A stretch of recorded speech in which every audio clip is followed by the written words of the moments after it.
no satisfaction without the fight.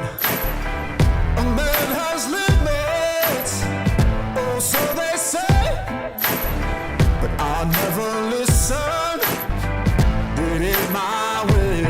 I'm gonna take what's mine. I paid my dues. I dare you to walk a mile in these shoes. The beat in my soul just keeps getting louder. Give me some of that power. Give me some of that power. I wanna feel it in my blood, feel it in my veins, show you that I can't be tamed. Give me some of that power. We are back. Welcome to season 2 of the PGF. I am Matt Scaff, and I am here to help guide you guys through this upcoming season. Next to me, I've got my sidekick, Lindsay. Lindsay, how excited are you to watch the PGF? I am so excited because this season I didn't even get to watch. I was just sitting at home on my couch while they were up here at the gym competing, and I was just so sad that I didn't get to watch it, but I get to watch it with you guys, so that makes it good. But yeah, I'm super pumped. Yeah, I was kicked out of the gym. I had to go to San Diego, so I have no idea what happened. I cannot wait to watch these matches. We have joining us in the broadcast booth, we got Joe Kai, season 1 competitor. He had over an hour match in the first, so we got a PGF veteran here. Joe, what are you looking forward to most in season 1, and who's your early pick? I am super excited for the highlights. You know, I like to bring the highlights for season 1, so I'm looking for the standout crowd pleasers. My picks, as far as people to watch, I'm definitely going to be looking at Hunter Colvin. He seems like somebody who's going to bring the action. Of course, we need to watch out for the last year's champion, Elijah Carlton. And then my other pick to watch out for is Sam Barbosa. He was in season 1 for a match, but I think that he came ready for this season as well. What about you? Who are you excited about? Oh, I'm really excited for everybody, man. I really think Elijah Carlton's going to win this season. I just think his style, the bad guy style, is made for the PGF. His combination of triangle chokes, he can attack the legs, but as we saw, if he gets around your neck with legs or arms, you're going to sleep. So heading into season 2, the rules have changed a little bit. We still have 6-minute matches, sub only. If you get a sub that is a joint lock, it is still a break, but you still get 3 points. And if you get a choke, it's still a kill, but this time you get 6 points. So instead of getting 7 points, you get 6. And one of the biggest rule changes is if you get a submission in under a minute, you get an additional point. So yeah, if you get a break in under a minute, well, now you've got 4 points instead of 3. That definitely would have helped a couple of guys last season, particularly the Elbow Genie. I really think that, he would have risen up, if that rule was in effect. We've also got a team play going on this season. So there's 2 teams. We had 2 captains. We had last year's champion, the bad guy, Elijah Carlton, as one team's captain, and the other's team captain was 225-pound champion Sam Barbosa. They picked, and there's 8 guys on each team, and after all of the matches of that day, so let's say that there were no subs, and the last match was, red team versus blue team. Well, if red team gets a choke or a break in that match, then that person would receive their points for the submission, and then everyone on that team, whether it was red or blue, would receive an additional point. So these guys are going to have to root for their teammates. So there's a little bit, there's just a little bit more on the line for, hey, you need the guys next to you that are on your team to do well as well. Yeah, that's an interesting dynamic because it's one-on-one, but you also got that team aspect. So that's kind of a cool, there's not a whole lot of sports where it can be both. So, Joe, being a PGF veteran, how does especially that under 1 minute, how does that change your strategy going into your matches? Well, time is always going to play a factor about how you're going to play your game plan. So, with time, you can add pressure to your submissions, and also you can add pressure to the person that's submitting you.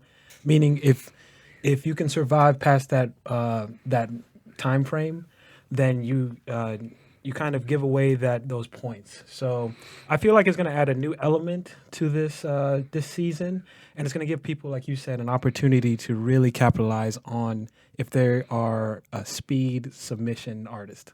Dude, that's kind of cool. I never thought about, like, you kind of gave them a loss. So, like, even if they couldn't submit you in the first minute, you kind of, like, stole a little bit of their soul, you know? Yes, and at the same time, if they don't submit the person, it can make them frustrated, and it can affect the rest of their play throughout the rest of the match. So I like that rule a lot because in season 1, time was of the essence with the 6 minutes, and by compressing it, we're going to see more action, I'm predicting. We're going to see people really going for it because it's those extra points, like you said, add up. Yeah, they definitely add up, and I really think that, as well as the team aspect, are really going to play a big part to who walks away as Season 2's regular season champion. Matt Viper, the official sponsor of the PGF. Get your gear now at mattviper.com. Keeping Up with Jones, the Lonnie Jones podcast, available now on Apple, Spotify, and all other podcasting apps. Physical Therapy and Balance Center. Kentucky Signs and Graphics. Get your custom signs and banners at kysignsandgraphics.com. The Grappling Discourse podcast, available now on Apple, Spotify, and all major podcasting apps. Subconscious Studios, high-quality motion pictures. Amanda Sharon Real Estate. She specializes in first-time home buying, resale, relocation, investing, and new construction. Give her a call at 904-510-4596. Dr. Cantrell is a sports medicine orthopedic surgeon. He specializes in reconstruction of the shoulder and knee. B&G Logistics, providing ground logistics and support to all companies in the southeastern United States. R&R Group Home, a day center committed to supporting their community. The McDojo Show podcast, available on Apple, Spotify, and other major streaming platforms. Join the Fantasy League now at pgfhome.com. Scotsman Automations, security, efficiency, peace of mind. Find out more at scotsmanautomations.com. So main thing before we do anything else is I want you guys to just focus on having a great time. Okay. I want it to be a really stress-free environment. Competition is supposed to be fun.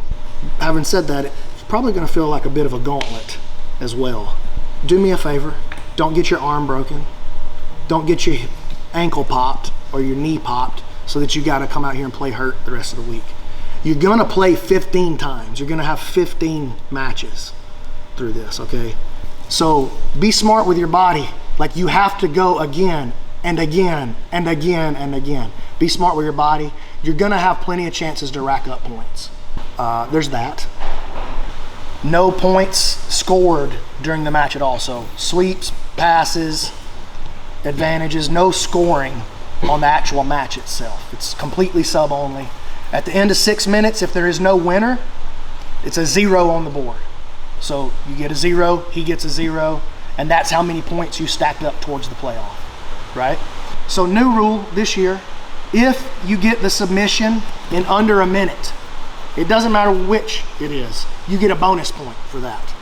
So if you like to come in and get the job done with heel hooks, then you can put 4 on the board. You didn't get 6, but it's way better than 3, you know.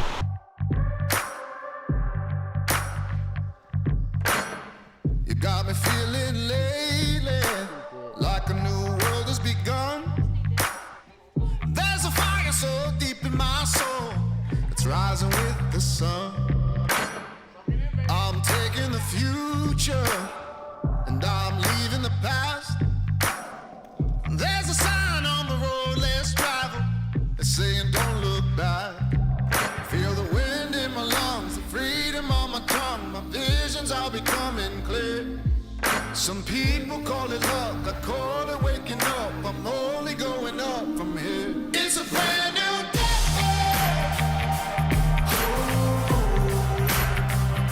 A brand new day. It's a brand new day.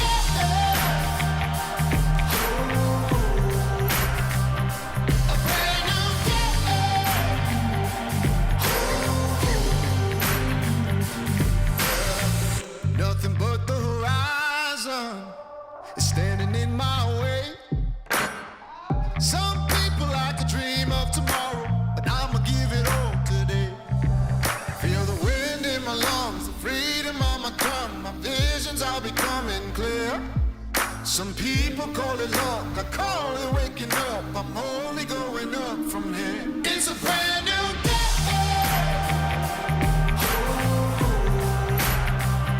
A brand new day. It's a brand new day. I'm Elijah Carlton. I train in Chattanooga, Tennessee between my gym, Southside Jiu Jitsu Club, and Agogi Combatives, and with Sean Applegate at 10th Planet Atlanta. Hey, my name is Samuel Barbosa. I'm a brown belt under Brian Brown in 10th Planet Jacksonville. My name is Hunter Colvin. I'm a black belt from Tulsa, Oklahoma, under Pete Wilhelm, Triton Fight Center. Been doing jiu-jitsu for about 10, 13 years now. Martial arts for 13, jiu-jitsu for 10. All right, well, my name is Kemoy Anderson. I'm from New York. I started off wrestling in 2004, then started some MMA in 2009, and then kind of stopped for a little bit, joined the military, moved to El Paso, Texas, and then I started training again full time. I didn't know if you were going to say rolling, action. Or No, it's rolling. It's already rolling. My name is Matt Elkins, previously known as The Main from season 1, and I am from Birmingham, Alabama, and I train out of Ironclad there in the booming metropolis of Beham. My name is Jake Elkins. I'm a wrestler, own and operate Ironclad Wrestling out of Birmingham. Big brother to the Matt Elkins in the game. Man, we grew up wrestling guy all my life. I've been training for I guess the last 4 or 5 years. Probably the last 4 years really. I started training in Trussville with Todd Chappell, and now I'm up here in Decatur all the time under my man B-Mac, and yeah, dude, it's just been awesome. It's been a ton of fun. I want to show my art. My art is more than just being tough. I am tough, and everybody knows that. I'm a bad man, and like it took me a long time to realize that. Now it's time to show everybody the art. I'm picking up my paintbrush and like I'm gonna paint some pretty pictures here at the PGF. My name is Zach Edwards, aka Squidbilly. I've been training for about 4 years, a little bit over 4 years now. I got my brown belt under Zach Mislaney and J.M. Holland about 3 years in. Moved down to Texas, and now we are representing Brazilian Fight Factory. My name is Randy Roden.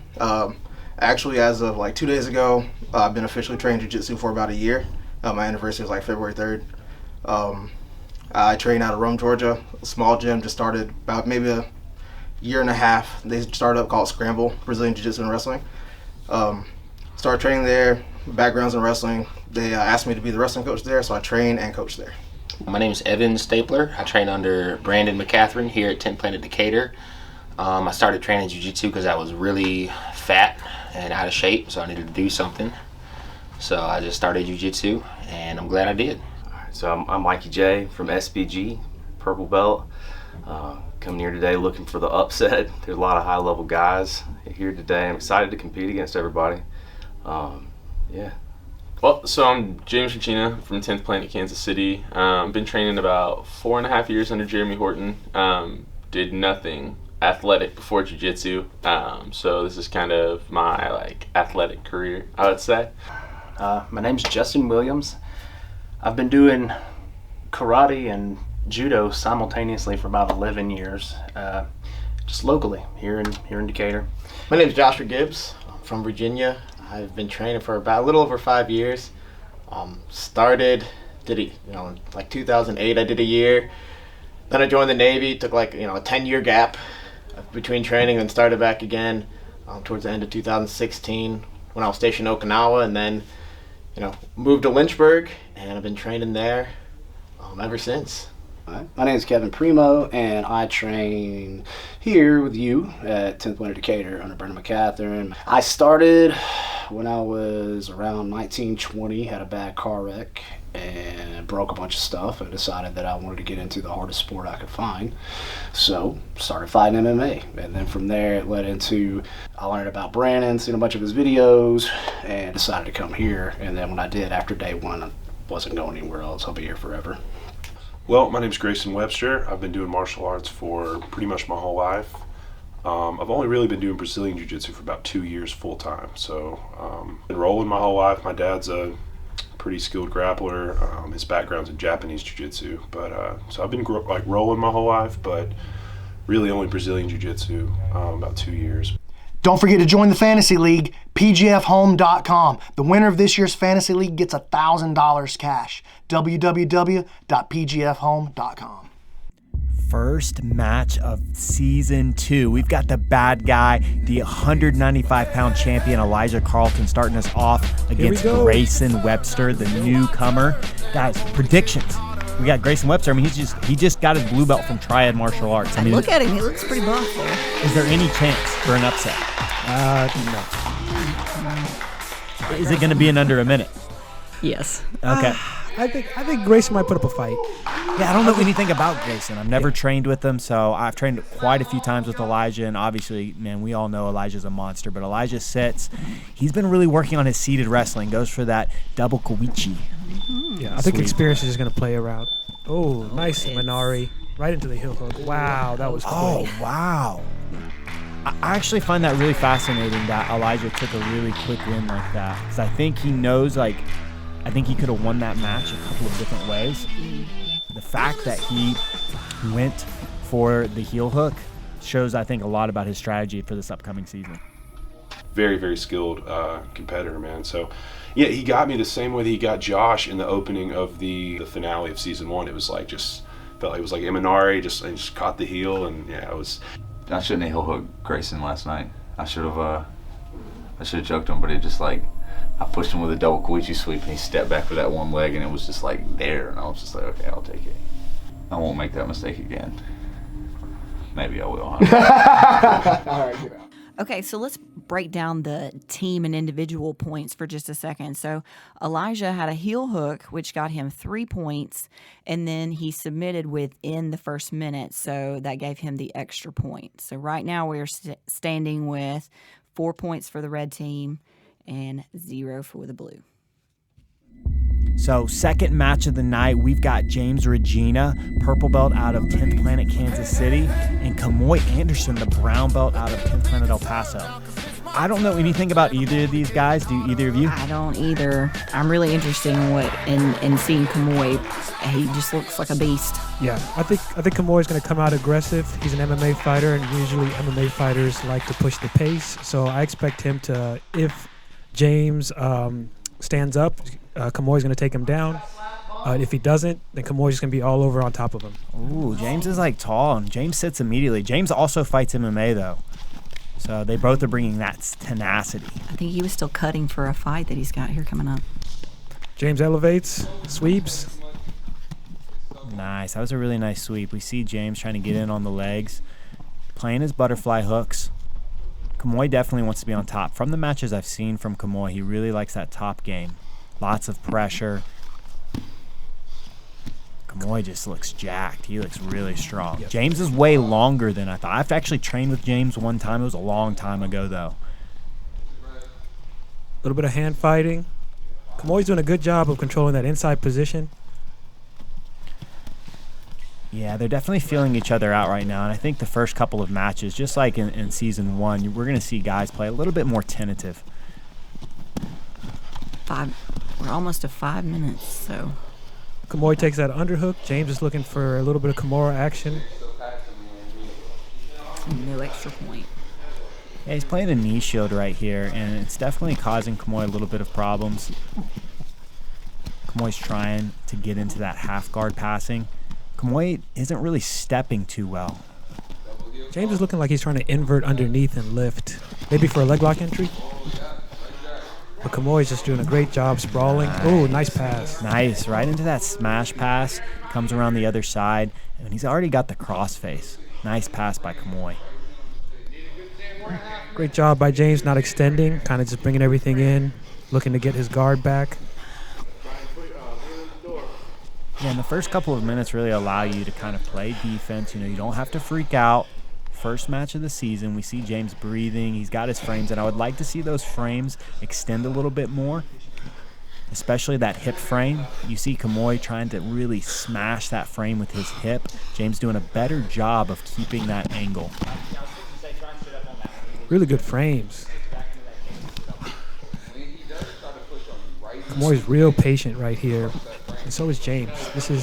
They're running out of time. They need to start setting some stuff up or looking for some kind of escapes if they're on bottom for James. A little bottom side rubber guard. It takes a lot of energy. Open mouth breathing. Kamoy with the steps over the head. They're already breathing hard. I think that's because in the beginning you saw both of them holding their breath. I would like to see Kamoy move around positions. He's been on this same side in side control. He really needs to open James up, especially when he's got those frames. There we go. Kamoy with the mount. That. Right when he mounts, yeah, and it forced James. James did a big movement, and now James' arms are exposed. So, great play right there by Kamoy. I want to see those knees go higher up in the armpit. I think we're going to see a lot of this from this season from Kamoy, just a grindy style. Very Kevin Primo, just trying to get pass up the middle, going to get his side control position, and he's going to really grind on guys. Really good crossface by Kamoy. He's just working those underhooks and crossfacing. Nice sweep. Oh, he's looking for, what an armbar transition. Kamoy showing off a little bit of guard action. And Kamoy immediately stands up. And the reset. Play guard. All right, let's see a little bit of wrestling. Ooh. Yeah, the Imanari attempt, it was really set up. I think he James, if he was going to try that, he should have tried just a little bit of wrestling. Way too far out in space for that Imanari attempt. But James has been doing a great job. I really have been impressed by James. Kamoy's been in the top position, but other than that armbar threat, I mean, I really like some of the stuff we've seen from James. Oh, wow, double unders. Perfect. Nice pass right there. I feel like he could get that knee on belly a lot sooner. Yeah, but he's very patient. Yeah. He wants perfect underhooks and crossface before he starts moving forward. Under 2 minutes here. Also, James is extending a little bit too much. I feel like if he would just stay a little bit tighter, he wouldn't have as much problems. Yeah, both guys are definitely winded. A lot of anxiety in that first match. I think we'll really see guys, both these guys have be much more open and flowing in their next matches. Right, they're going to be a lot more comfortable. James using his left leg to control that inside position, trying to make his guard pass. Nice. Oh, really nice. That's the second time he's used that sweep, and this time Beautiful he ends sweep. up on top. And now we're going to see Kamoy's bottom game. I wonder what Kamoy's bottom game looks like. He seems like the type of guy that really, thrives on top. He's got a butterfly hook in. He's got a butterfly. He could elevate and look for that leg, but good backstep by James. Yeah, I love backstepping right there. Kamoy does a good job, though, getting back into a butter half type position, kind of almost like a half butterfly. This definitely is looking like a draw unless one of these guys get in on the legs. Yeah. Oh, looks like James is trying to work. Oh, Kamoy's got control of that ankle, keeping James from really stepping. Oh, good pass by James, attempt. Yeah, and you kind of expect this. We got two MMA fighters coming in, both guys experienced grapplers. Ooh, nice backstep. Not enough time. Yeah, he's got 18 seconds. Calling for a double trouble, control the far side leg. It's a little bit too late. We got 5 seconds left. 4, 3. Knee slice attempt. Back step. And that's a wrap. We won a draw. I feel like the matches that I go a draw in, I do well. I'm passing, I'm dominating, but I just didn't get the finish in that time limit. First match was with Kamoy, brown belt from El Paso, Texas. Super good. Really good passing. Got in on a leg entry towards the end. Just kind of got overzealous, got excited about it, and kind of didn't get my position before really trying to go after the leg. So it was good though. Ended up getting a stall or a draw, so both of us didn't get any points for our teams. Okay, so since no one had a submission, everyone gets a 0. Both teams get a 0. So right now we are still with the red team, 4 points, blue team, 0. This is the match that I'd marked. Looking in, first week of games, we got Matt Elkins versus Randy Roden. Both guys, high-level wrestlers. Randy, blue belt, wrestled at Duke, though. So we got a D1 wrestler. Matt Elkins has been wrestling all his life. I cannot wait to see the stand-up exchange here.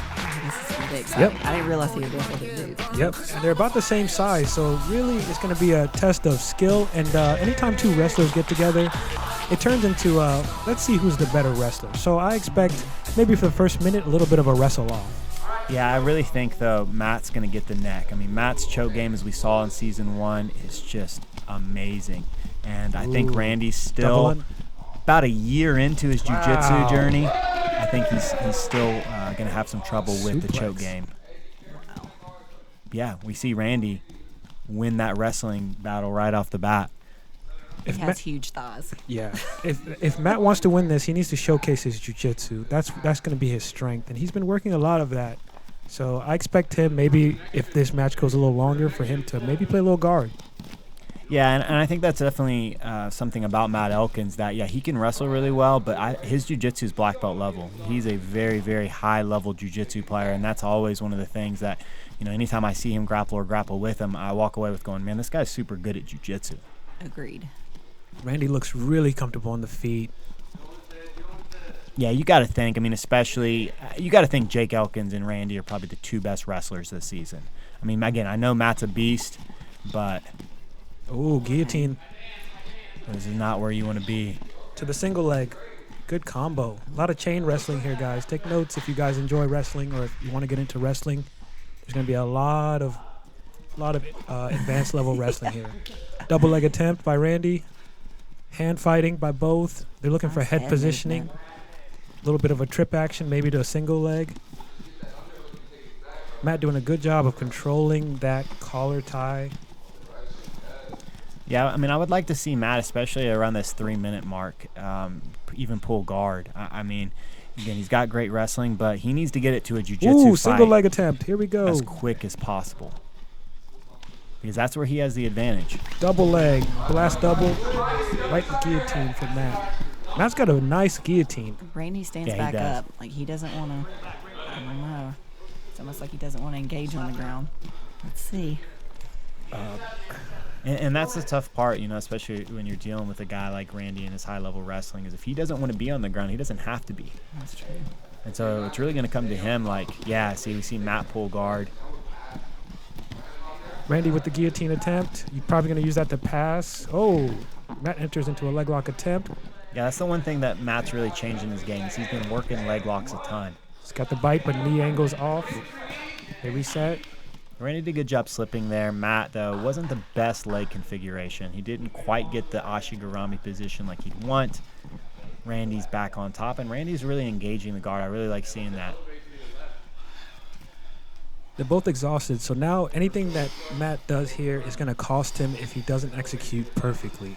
So he's got to be patient, but also Randy's on top is going to continue that same pressure that he's been distributing because he feels comfortable in the top position.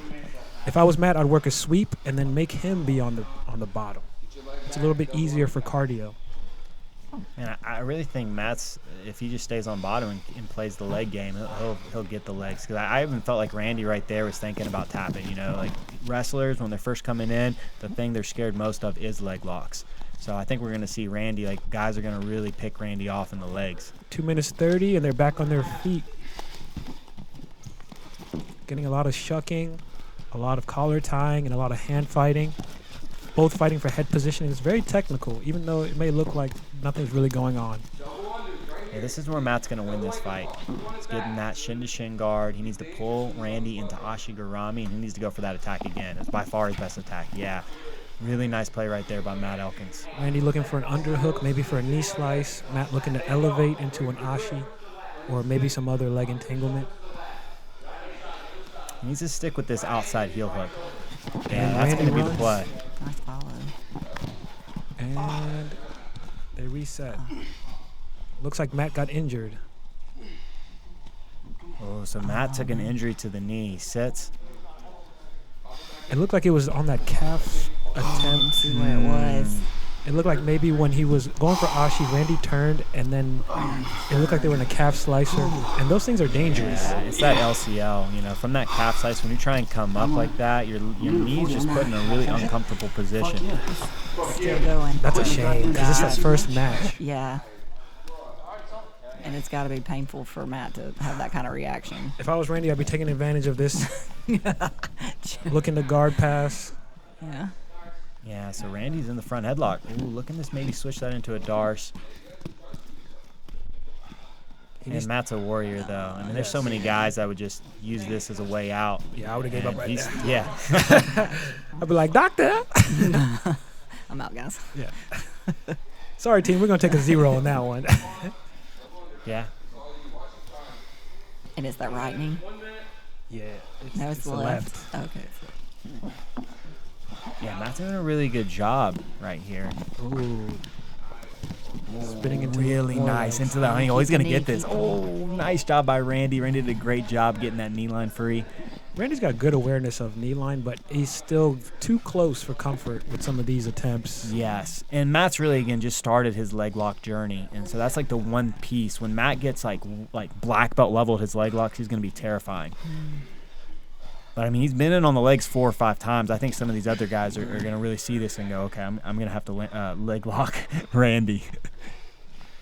Yeah, I expect all the leg lockers to be looking at Randy's feet right now. Yes. Because, again, Matt might have the best, guillotine in the game, for these guys that are in Season 2. Mm-hmm. And he's really struggled. I mean, Randy just can shuck off those front headlock attempts. He can, but his head is still kind of low, and you can get sloppy later towards the match. So this was the entry. That's what Matt needed. A little too late. Good match. Oh, I'm so stressed out. Unfortunate for Mr. Elkins. That's heartbreaking to see. Man, Matt Elkins versus Randy Rodin. I thought Matt was going to be able to get it on the head, but Randy, I think that's a huge cap in his feather that he took Matt Elkins to a draw. I remember being out there wrestling with my man Randy, and I felt like he was moving around real smooth, and he went in to body lock me, and I remember thinking, like, what a majestic afro as I was rolling all the way over to the other side of the earth where I almost landed on my feet, You might have to throw that back in a replay right there, just, like a cat on the feet, ready to rock. Don't worry about that. Never even happened, bro. Wouldn't even have been 2 points in a wrestling tournament. What are we talking about right now? Fuck out of my face, Randy. It was a very wrestling heavy match. I think he wrestled a lot. I can tell by just how it went back and forth. I mean, it was a lot on the feet. Nothing really came out of the takedowns. Really saw some glaring holes in my passing then. But it ended in a draw. Okay, guys, so since that match ended in no submission, again, 0 points for each team, we are still at 4 points for the red and 0 for the blue. Next match, we've got Hunter Colvin, a lot of people's pick to be Season 2's champion, versus Blue Belt, 10th Planet Decatur Blue Belt, Evan Stapler. This is a tough opening match for Evan Stapler. We all know Evan is game time. He loves to compete. I'm excited to see what he does this season. Yeah. He's going to have a lot of fun regardless.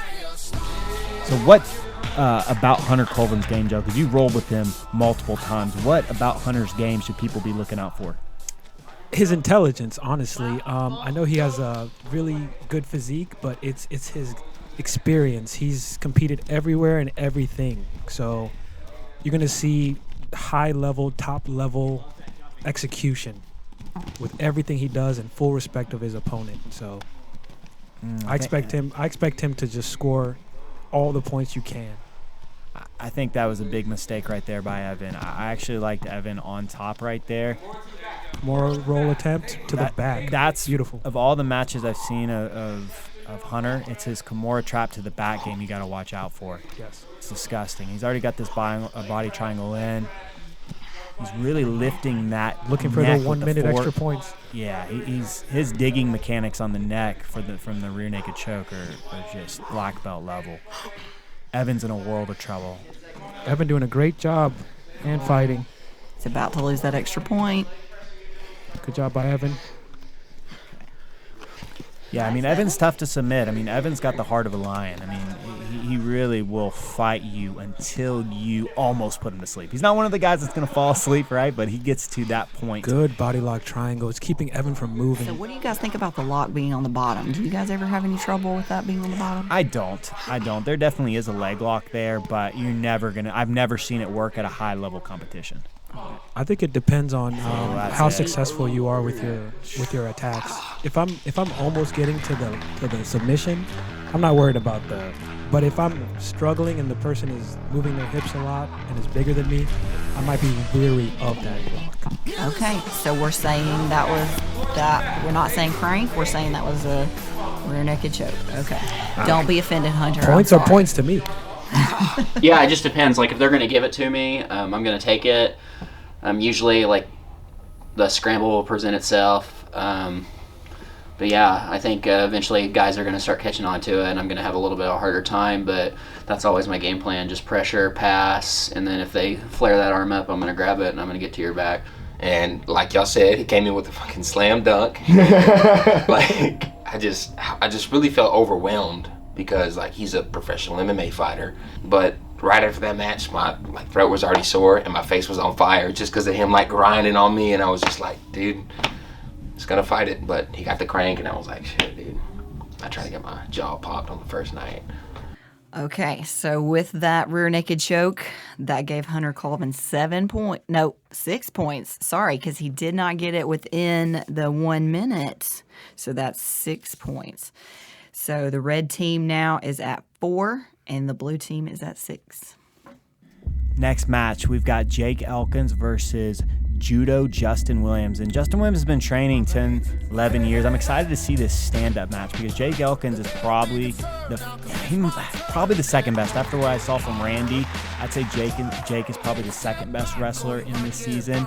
But Judo Justin is looking to stand on the feet and looking to get a throw. So love the judo versus wrestling aspect to this match. But, man, Jake Elkins is a handful. Yeah, unfortunately, Judo Justin doesn't have any grips to grab here. Otherwise, I think he would have a lot better experience with this situation. I didn't even think about that. Oh, looking for that throw by.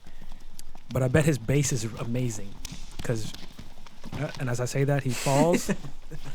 That's the way the commentary game goes sometimes. And Jake is just a monster. Honestly, when Jake gets on top of you, Jake is a black belt. He is a black belt level grappler. Very agile. For his size. 4 years he's been training? 4 or 5 Body lock Yeah, passing. but he's been training his whole life. Justin throws in a lockdown. Same thing with Randy. Like, he's been training his whole, for however long he's been wrestling. Working the lockdown, trying to whip and take some of that pressure off of his face. Yeah, it's tough, man. Jake's move, and I think the move we're going to see him use a lot, is this arm triangle. He's got a monster arm triangle. That pressure, his size, his wrestling just feeds him right into the top position into these arm triangles. And he's not even I was going to say, he's not even trying to get out of half guard. Honestly, Jake Elkins has one of the best mounts I've ever felt. From all the black belts, like Brandon's got the best one, but Jake is easily in the top 5 best mounts I've ever felt. So really good hip we're really going to find out a lot about Justin's mount defense here. Justin needs to calm down. I feel like he's panicking too much, and that's just going to make him more exposed to submissions. Well, it's probably got to really be tough for him because he probably is used to being the guy that gets the takedown, and he's on top. Now he's having to start off his first match on bottom, and he's got Jake Elkins on top mount. I mean, this is a really tough situation for him.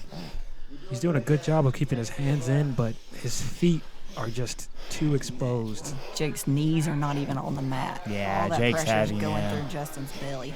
I've been on the receiving end a few times of 4 Jake Elkins minutes mounts. and 9 seconds in. It is not fun. But you can tell Jake wants one move. He's gonna get this. Like, he's gonna force this arm triangle. 4 minutes is an eternity for where Justin is right now. Yeah. Yeah, he's gonna force this, and he's really starting to work in. He's got his arm he's got his choking arm almost in the proper position. Justin, though, does a good job though of using his other arm to push off. Okay. Nice little triangle action, little little Matt Elkins. This is the Matt Elkins move. Justin looks like he's trying to get out. He's almost out. He's out. This is a darce, though. It's a deep darce, and Jake's got a great darce as well. He's going to get this tap. Oh, he pulls guard with it. This is deep. He's getting the tap. Nice, Jake. Yeah, Jake's got a monster darce game as well. So those are the moves you really got to look out for Jake. His arm triangle and his darce are his 2 best chokes. I was excited to see that he abandoned the triangle, though, to go to something else. But I'm proud. I think that match really exposed Justin's stand-up game. I think he needs to be very careful who he decides to stand up with for the remainder of this season. I've been a little timid. I didn't want to flash my cards, but I've been working on a knee injury over the past 2 or 3 weeks, and I didn't want to get out and do something explosive and hurt myself first night. And I tested the waters a little bit, and I paid the price for that. He's a judo dude. I remember he was standing up when we got into kind of like a collar tie battle, and I mean, no disrespect, but it's not the same feel. I know that I came here to figure out what my jiu-jitsu is like. I know that no one here can wrestle with me. It's just not the same, and so whatever, felt super confident. I think I hit a slide by. I mean, at some point you're just kind of doing the thing that you do, right? So honestly, it's kind of just a blur to some degree. You're just going, you know what I'm saying? Kind of people, whatever, joking around flow state, whatever, right? You're just doing the thing you do. And so I remember it finished with the Darce, which was cool. So that gave Jake 6 points. So the red team is now at 10, and the blue team remains at 6. So next match, we got our champion, 225-pound champion, Sam Barboza, brown belt out of 10th Planet Jacksonville. He's up against the purple belt out of SPG, Alabama, Mike Johnson. And Mike looks like a tank. What is your strategy to beat a guy that's built like Mike Johnson? I think Sam technique is probably a lot better than Mike's. And his confidence is right up there with anybody in this tournament. So I expect Sam to probably just work his jiu-jitsu and just capitalize whatever submissions that he gets from Mr. Johnson. Starting on their feet, and that was the thing about season 1 that really surprised me, was how many people started standing. And obviously going up in weight to the 225, we're going to see a lot of wrestling. And Sam's a good wrestler as well. I believe he was a Greco, he really focused on Greco wrestling. So always love seeing a different style of wrestling. It's going to look a little bit different than the Elkins and probably Randy's wrestling, but man, Sam's a beast. He's one of the strongest guys I've ever grappled. When he grabs you, he feels like a gorilla. But, man, he's going against a powerfully built Mike Johnson. Yeah, great center of gravity with people that are more stocky. But Sam's got some length, and that plays, depending on what style you play, could be great. Yeah, you already see one of the moves I've seen Sam hit multiple times is he gets that Russian 2-on-1 and he looks for that throw. We call it the Zangief throw, but I've seen him hit that multiple times in tournament to the Kimura. It's sick. I'm really hoping we get to see him use that this season. Sam's real casual. His base is just really casual. Mike's, immediately Sam sits because he addressed that stand-up is not going anywhere. Well, I'm interested to see what Sam's going to do, because a lot of his tournaments, I see him go into OT, and he usually ends up finishing in OT, but, there is no OT here. Yeah, but see, Sam, he dominated the PGF finale. I mean, the way he beat Jake and who did he fight in the first match? Doesn't matter. But the way he beat both those guys, man, it really was impressive. And yeah, Sam gets to OT, but those are against some of the best dudes in the Southeast. So we'll see how he does against the PGF guys. Mike's already breathing hard. I think that has to do with nerves. These guys are holding their breath. He's really got to be careful of letting Sam get that wrist control. Sam, we saw how he finished Jake Elkins in the finale. He loves his Kimura from bottom. Mike using his knees to try to pin Sam's legs. Sam looking to elevate.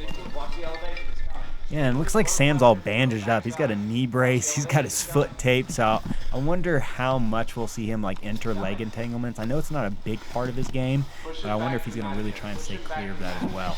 Mike doing a good job controlling the head. Sam's looking for these underhooks to try to elevate. Yeah, I mean, there's 3 guys that are just almost competing every weekend. Well, shoot, even almost 4. I mean, we got Zach Edwards competes all the time. Sam Edwards competes all the time. Elijah and Hunter. And you just notice, right? Those 4 guys, watch how calm they are compared to everybody else. Mike. Sam has his eyes closed. We are at 3 minutes, 11 seconds. Mike's just very patient, doing a good job guard passing, controlling Sam. See, I've seen Sam, though, so many times. He'll put himself in these positions to use his wrestling to end up on top. He really has some really slick stuff on bottom that's unorthodox. It's not very jiu-jitsu-y. He's not going to, sweep you with, his butterfly hooks. He does a great job, though, of turning guys. Mike's going to need to speed up the pace. He's running out of time. And Sam's going to need to get out of this casual phase. He's down on time and position. He needs to get to a position where he can attack. And you see Mike trying to work that underhook. Mike's doing a really good job holding the position. Looking to get this head and arm maybe, or just an underhook variation. Doing a good job cross-facing with his right hand. Well, and this is the thing about Sam, though. Sam's best aspect of his jiu-jitsu is his defense. Great mount by Mike. I mean, I've only seen a handful of, I think like 3 guys tap Sam ever. And it was Jason Rao, world-class black belt, Pedro Paul Harris, world-class black belt, and one more guy, I can't remember off the top of my head, but also another world-class black belt. Ooh, beautiful I love leg that entry. escape. Really nice. You got to expect that from 10th Planet guys. Even if you fully mount them, there's a leg entry coming from somewhere. That's what I'm saying. You see how Sam just kind of lulls his opponent to sleep and then just boom, he's on top. And that's, I've seen him do that almost every match I've watched of Sam. 1 minute, 35 seconds in. Yeah, he doesn't really fight for his guard, but he's also how much time he lost. He's used to doing these 10-minute EBI matches, EBI format matches. Oh, Mike entering into a leg lock. Beautiful. Well, Mike needs to be careful of his neck, though. When you chase some of these leg entanglements, you really leave your neck open. And your back. Yes. Just like that, Sam takes the back. Sam's got a block. He's a world class on the back. He's gonna kick this. This is where he beats everybody. Beautiful body triangle. He's so good at getting those arms in Now you can see the pace of Sam just really increase because he knows he's running out of time and he gets the choke. Honestly, that is a typical Sam Barboza match. Seriously, you watch any tape of Sam I was Barboza, sweating. that's what he does. I was like, is he gonna do something? That's what he does, man. His defense is top notch. Top Good notch. job by Mike Johnson, though. Just kind of like lets himself float into the back and then No, takes advantage. it's just he's so calm and relaxed because he's so confident in his defense. And then when he gets on top, yeah, he's looking for your neck.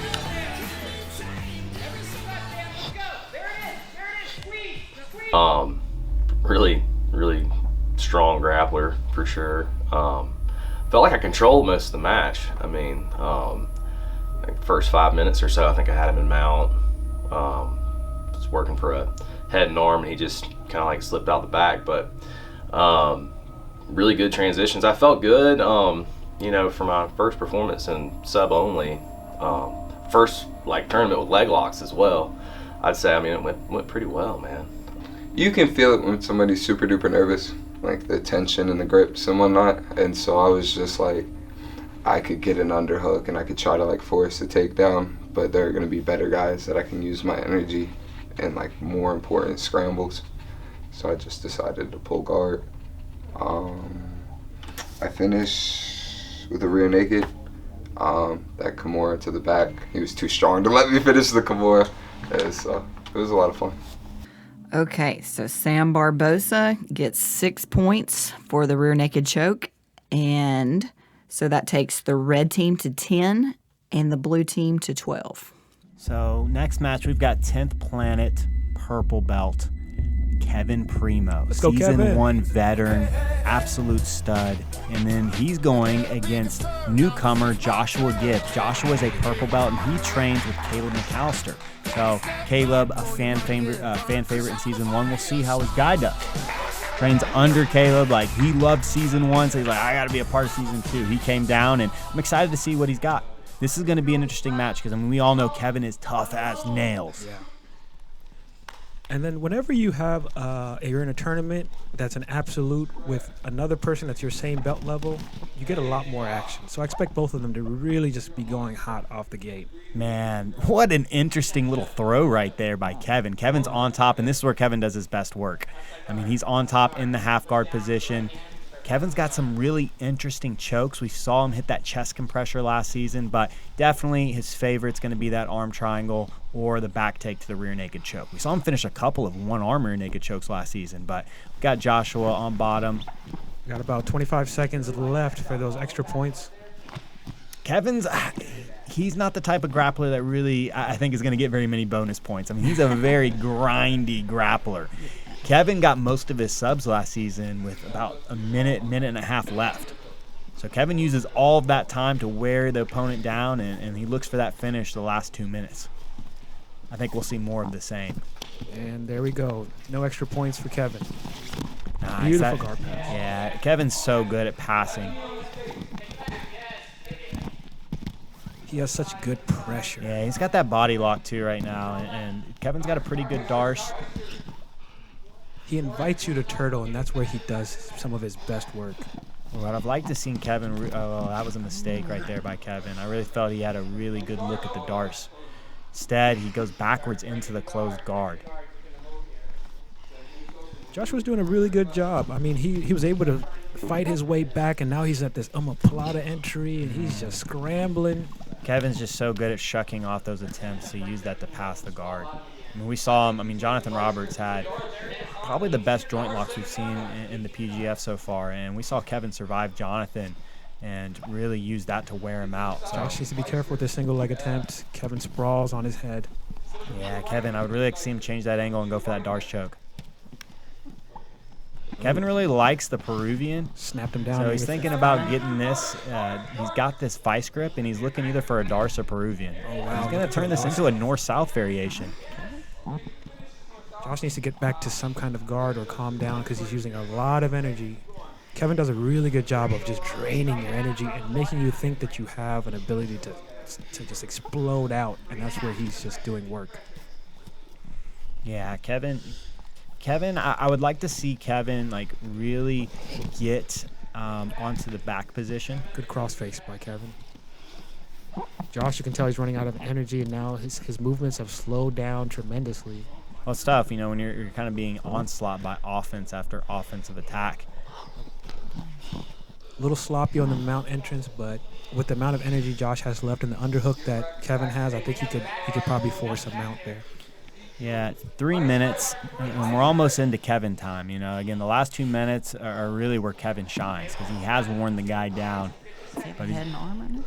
He's going for kind of a great proper maybe variation. Yeah. Looks like Josh has like a quarter guard set up, something, trying to hold the mount from happening. Yep, and there it is. Kevin's to mount. Kevin looks like he's trying a punch choke, but he doesn't have the crossface where he needs it.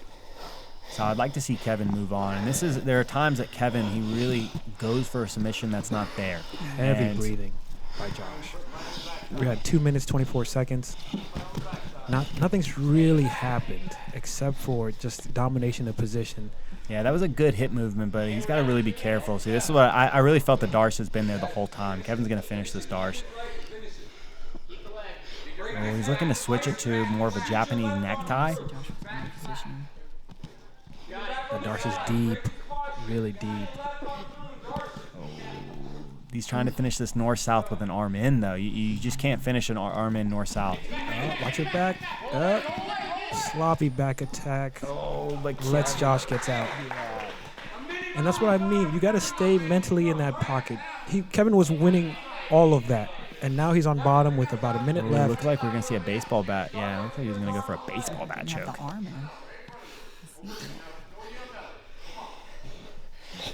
Kevin's really tough to finish, though. That's really good from Turtle. And so Josh really needs to be careful about overextending here. Is he going to get the arm bar? Yeah. Kevin's special move. Yeah, Kevin's best move is from Turtle. Like, this is the move he taps out most people. Crucifix entry. Oh, switching it to maybe some kind of front head chokes, ninja choke. It's amazing how Josh has just found new life, you know. He's now on top. But he's running out of time. We've got a minute left. Josh needs to work fast. Looking for that back attack, and he's able to get to the back. Ooh, wow. Kevin's looking for that move, though. Wow. You see Kevin. He's going to get this. If he gets that wrist, he's going to... Oh, my gosh. He got his elbow deep. Kevin does a good job hand fighting. 42 seconds left. Yeah, Kevin's incredibly tough to rear naked choke. When we saw last season, we saw Elijah hit him. But he was the only person that got Kevin's back. He loses the back. Ooh, but this is Kevin's move. I knew he was setting this up. Oh, wow. A little neck crank action. Maybe go for a ninja choke. He's got to go for broke now. Josh tries to Granby out. gets to a half guard. Oh, he's got an arm triangle. Kevin, this is Kevin time. I told you, under 2 minutes. 10 seconds left. He's going to get this. That's deep. 8, 7, 6. Oh, they're counting for him, though. Oh. They're counting for him. He knows You just how got much to hold. time's left. You got to hold with that amount of time left. Oh, You my gotta go out. gosh. What a match. Excellent match. So far, the best match of the night. That was a tough match. That was good. Man, I was tired at the end of that, but I did some things well. You know, had a couple escapes I need to get out of. Gotten some tough situations. Sometimes I was able to reverse, get on top, start looking for that choke. It didn't come. But man, just like we were talking about a second ago with that whole red blue kind of team aspect, he had me in a good choke right at the end, and I could hear them counting down. My team's like, "There's just 15 seconds left," so I was just able to hold on and not give up the tap. So it ended up going to a draw. So that was great. I was at least happy to get that out of the way. Completely thought these were going to be quick subs, going to get my points, do everything else, but then I found out I can't play that same game that I like to play. I felt early on, I was like, okay, I should definitely be able to, win this. Shouldn't be a problem. And at exactly right around that 2 minute mark, I think I was in his half guard, and I was like, I can't even do my Sao pass. Like, I can't do anything to I'm like messing with his hand. And I'm like, I don't have anything to push. It was weird. It was like, man, it was that, and it really messed me up. Well, I'm just going to go ahead and say it. And I know Kevin would never say this, is Kevin really didn't get to train for this. He had a couple of things happen. Like, he really didn't get to have a full camp. And so I even hear that as like Kevin didn't really get to play the pace he wanted. Mm-hmm. And his, you could tell his timing looked a little off. Like, he really didn't get to train much the past, probably 6 weeks even. Yeah, it's been weeks. So I really think that's what it was, honestly. So normally Kevin has amazing cardio. I mean, Joe, you know about the cardio there. But so do you think that he's going to have a different strategy now that his cardio is not where it needs to be, that he doesn't need to drag the match into those later minutes? I feel like Kevin had a good showing. I just think that he got a little sloppy in certain positions. He had plenty of opportunities to take clean mounts, clean back attacks that he should have capitalized on. He was just very hungry for the darts. He's going to have to relearn what kind of a grappler he is with this weight class. He's using grappling from a smaller weight class, but he has other moves. And also, all these guys, especially the ones that had not the showing that they wanted to have, are going to need to have amnesia. It's okay if you mess up. It's the first week. Just take a lesson from what happened and regroup. And as long as you weren't injured, you got more weeks. So that match ended in a draw. Both players 0 points for their team. So red is now at 10 and blue is at 12. So final match of the night. We've got Zach Edwards versus Stephen Aiken, and this is the match I had circled. Both these guys are the two dark horses. They both are looking to win this season. We got Stephen Aiken, black belt out of San Diego, Boogeyman Martinez, and then Zach Edwards, who is with 10th Planet Bethlehem, but now he's training with the Tackett boys, and he says the training there is incredible. He's leveling up all the time. I'm excited to see both these guys. I think Stephen especially is really the guy I'm looking at like, what's he going to bring? I mean, he's competed against some of the best in the game. He's fought MMA. Like, he's got a ton of MMA fights. Yeah, Stephen's probably my, if not the top 2 best leg locker in this tournament. I expect him to be trying to get underneath and elevate. And you mean Zach? Oh, Zach. I'm sorry. Zach. Stephen is probably going to try to pressure pass from top and avoid the feet. Zach looking to triangle. Beautiful.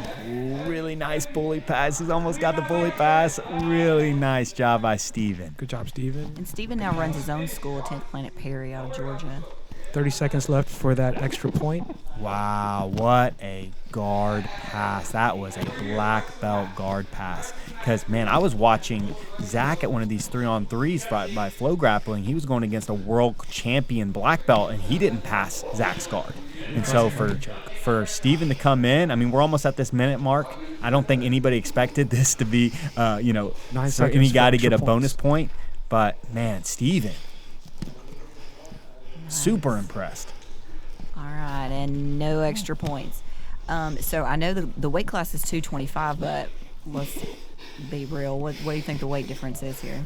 Oh, yeah. I mean, Zach's probably walking around about 200, and Steven definitely cut to make 225. But Zach keeps trying this like buggy choke rubber guard and that's just, it takes so much energy, especially with somebody bigger. In my opinion, he should just get his guard back. Oh, and like I said, as soon as I say that, he tries to invert for an armbar. yeah, but you know that Steven's seen every type of bottom type of, rubber guard, having trained many years out there at San Diego. I mean, I just was out there. The talent in the room at San Diego is incredible. So that's why I'm super excited to see Steven. I mean, you're a black belt under Boogie Martinez. You're one of the best dudes in the system. Steven doing a good job of being patient on top, but he's going to need to start pressing the action. It's getting to around 4 minutes, 5 seconds now. Yeah, I was so impressed with that bully pass, and then his just ability to continue. He chained together 1 or 2 more passes to finally complete it. And I mean, Zach's really, I honestly can't think of many times that I've seen Zach on the defensive this much in a match, like ever. He's doing a good job of framing and staying patient, though, because everybody else has been on bottom has been more panicky than Zach has. He's just looking for entries. Look at that. He enters into a inverted leg lock attempt, maybe a K-guard variation, right into close guard. Beautiful. Nice. Yeah, really nice move. And Zach, I mean, he's a leg lock and close guard type of guy. His triangle setups are right up there with Elijah's. I think Elijah's got a little bit better. Like, he's got more triangle setups than Zach. But, man, Zach's close guard is nothing. I mean, you cannot relax for a minute. But we've already seen, I mean, Steven used that triangle setup to hit that bully pass. So I wonder if Zach's going to be a little bit more cautious about really committing to a triangle. 3 minutes in. And Zach's got more experience with grappling tournaments. He competes a lot. I think I competed with him in Jacksonville, and I know he's just active. I think Steven is doing a really good job, but he's more of an instructor, so maybe he doesn't compete as much. He might. Well, Steven competed a ton when he was out in the West Coast. Yeah, in the past, 2 years, I don't think he has. Yeah, he did incredible at Ultimate Mat Warriors. I know he's competed against, Josh Hinger, and he did really well at the ADCC trials. So it has been a couple of years for Steven. I don't even know if he ever really planned on competing again since he opened his school up. But he just was like, man, I loved the first season, and I got to show my guys. Like, I talk about competing. I got to go out there and then lead from the front. And he's leading from the front right now, man. He looks amazing. Yeah, he's been dominating pretty much all these exchanges. Zach's been doing a good job of not letting it get too deep, but Steven's just forward pressure has been constant.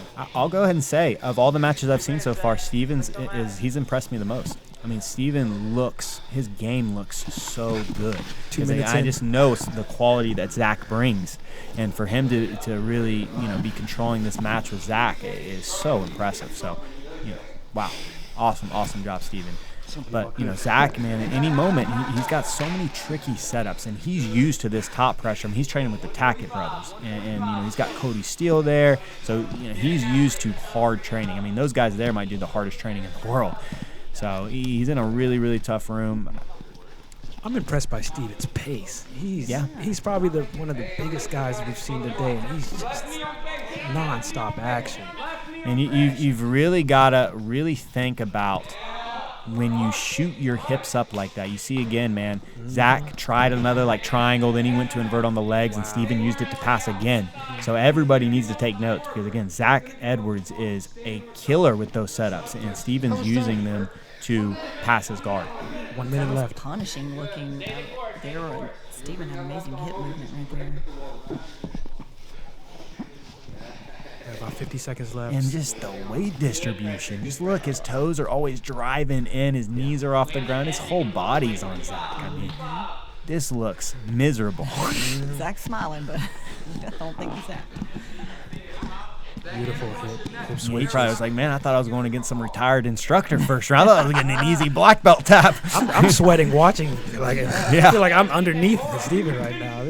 This is great. Ooh, Steven's locking up this Kimura, and this is not where you want. This is tight. 23 seconds. This is tight. You good? Yeah. Straight. Oh, Zach does a good job, but Steven gets the lock back. If he could turn his hips and step over that hand. Oh, wow. He just pressed him out. Oh, nice job. 8 seconds. Excellent match from both guys. Yeah, even though Steven didn't get the win here, he really made a statement.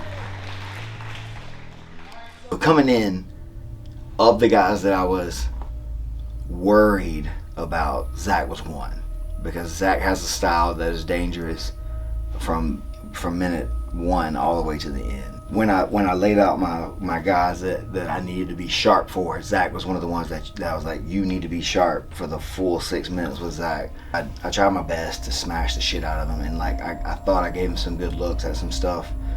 I really wanted to get one of those head and arms off on him, but every time I tried to like get close to him, he would readjust, or he'd invert just right.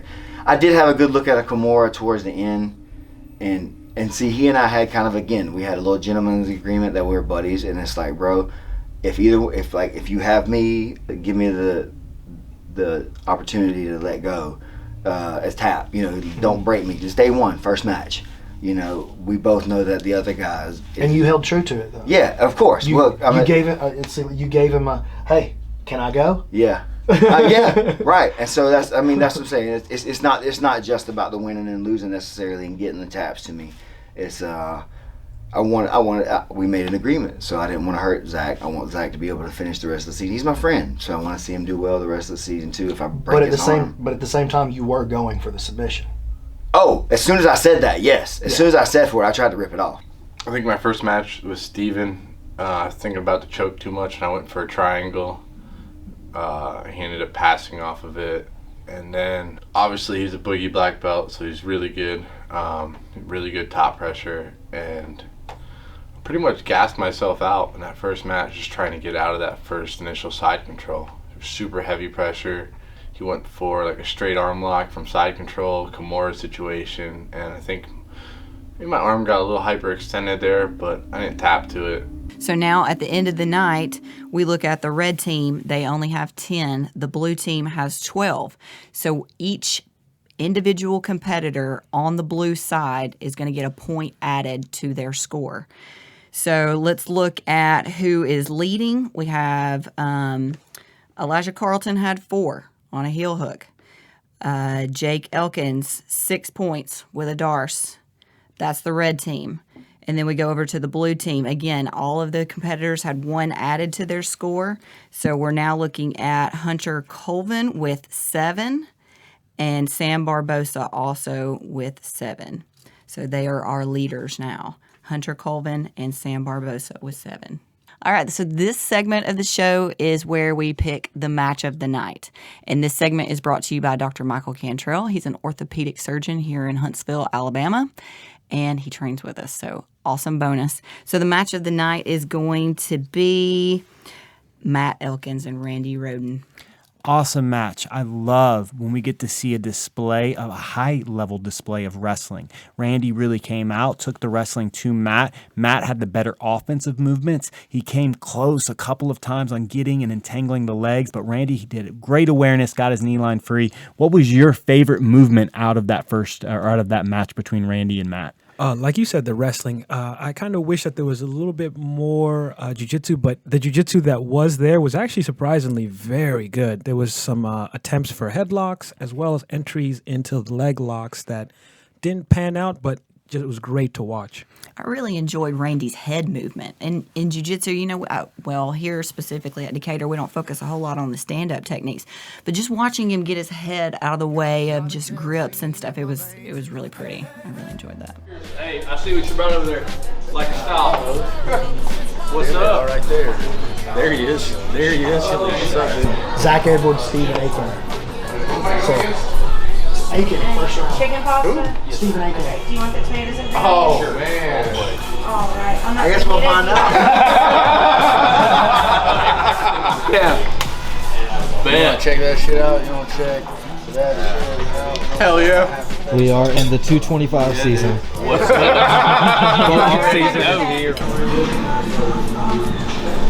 Right there. Right here. We're good.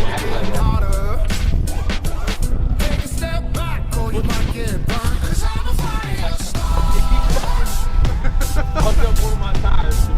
I swear to God.